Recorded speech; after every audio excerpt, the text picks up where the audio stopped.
Üdv néked, ifjúság! Üdvözlégy, magyar nép!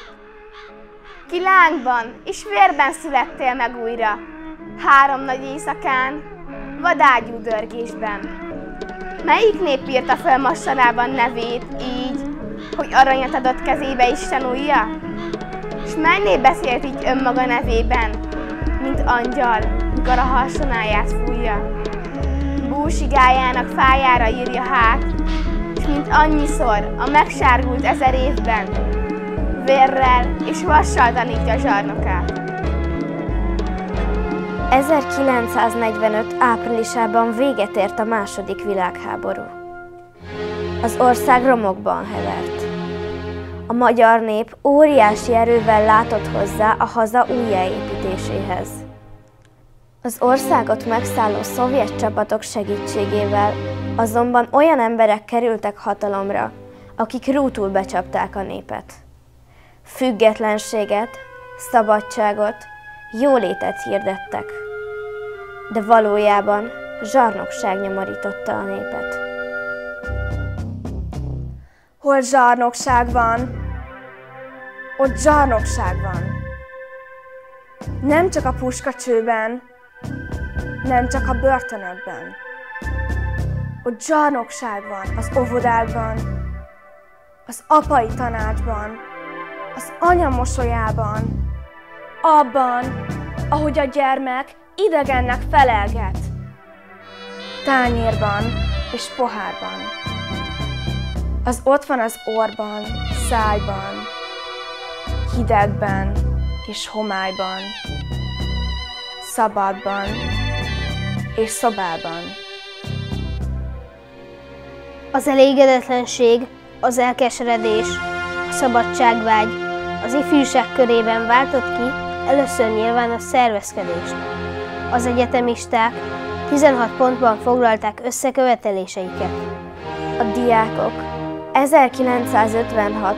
október 23-ára tüntetést szerveztek Budapesten. A tömeg délután a Petőfi szobortól a Margit hídon át a Bem térre vonult. Itt sok nemzeti színű zászlóból kivágták a sztálinista címert. A parlament előtt már 100 000-es tömeg követelte nagy e-mailét a kormányba.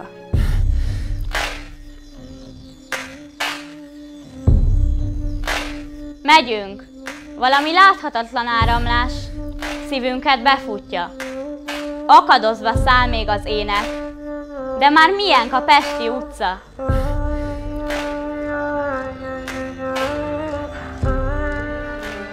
Este 9:30 körül a tüntetők ledöntötték a Dózsa György úton álló Sztálin szobrot a zsarnokság jelképét. A rádiónál a 16 pont beolvasását követelték, ezt azonban megtagadták tőlük. A feldühödött tömeg jelszavakat skandált. Sötétedéskor eldördültek az első lövések. Megindult a fegyveres harc. Piros a vér a Pesti utcán.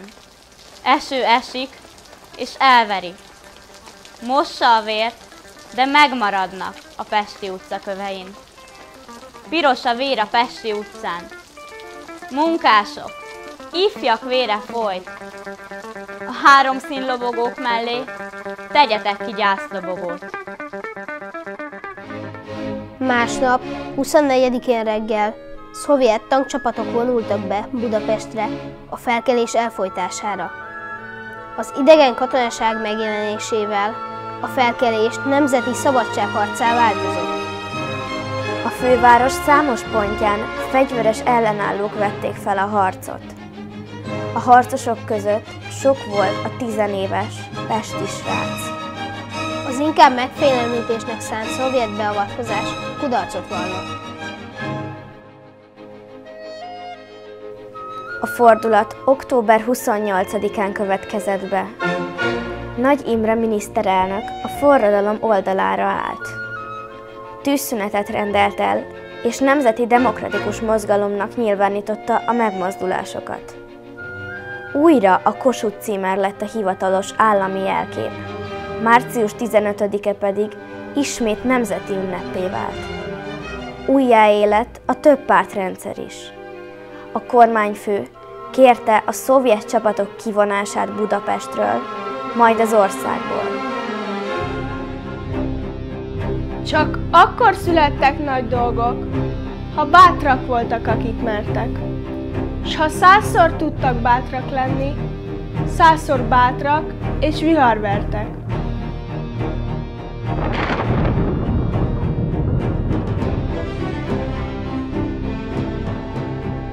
November 1-ére országszerte megszűntek a harcok. Magyarország ezen a napon kilépett a Varsói Szerződésből, és semleges államnak nyilvánította magát. Néhány napra szabad ország lettünk. Ez volt a hited a szent, a nagy eszme. Te sokat vádolt ifjúság. Ezért nyílott ki meleg véred, mint frissen bomló rózság.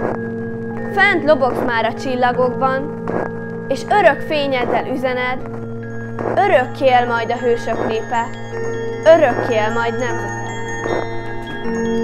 1956. november 4-én, vasárnap hajnalban megindult az elsöprő erejű szovjet támadás a magyar forradalom eltiprására.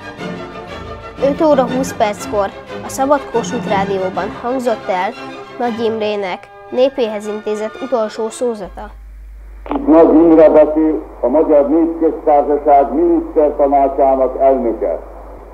Ma hajnalban a szovjet csapatok támadást indítottak fővárosunk ellen, azzal a nyilvánvaló szándékkal, hogy megdöntsék a törvényes magyar demokratikus kormányt. Csapataink harcban állnak. A kormány a helyén van. Ezt közlöm az ország népével. És a világ közvéleményével.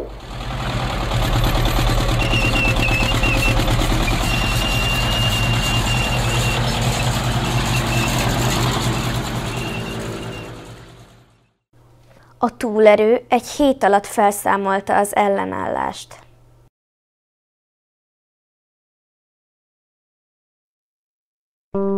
Novemberben sírnak az utcák. Novemberben sírnak az emberek. Novemberben Budán és Pesten nevetni nem lehet. Novemberben a Farkasréten halottak napi mise csend fogad. Novemberben fehér virággal fedik a sírokat. Novemberben égnek a gyertyák, kicsinyek, teltek, véznák és nagyok. Novemberben földig hajolnak a sötét kalapok.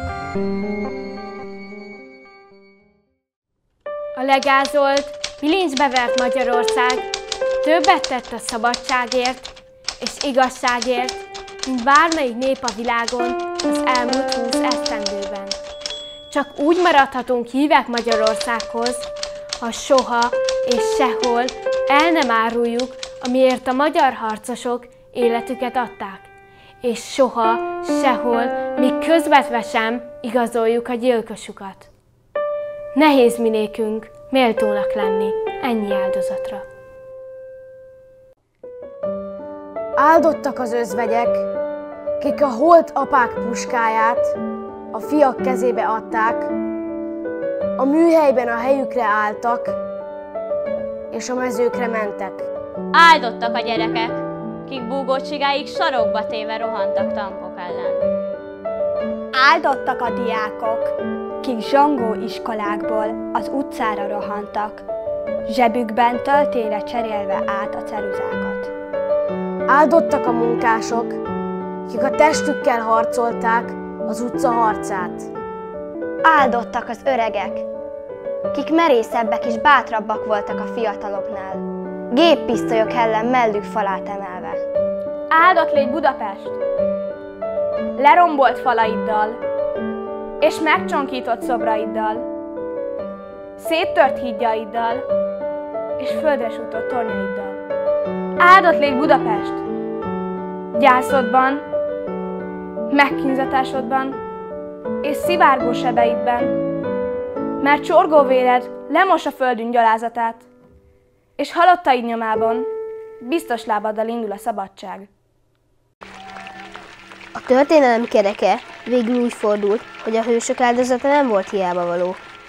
1989. október 23-án, a forradalom 33. évfordulóján Szűrös Mátyás, a parlament akkori elnöke, az Országház ablakából kikiáltotta a Magyar Köztársaságot. Magyar Köztársaság!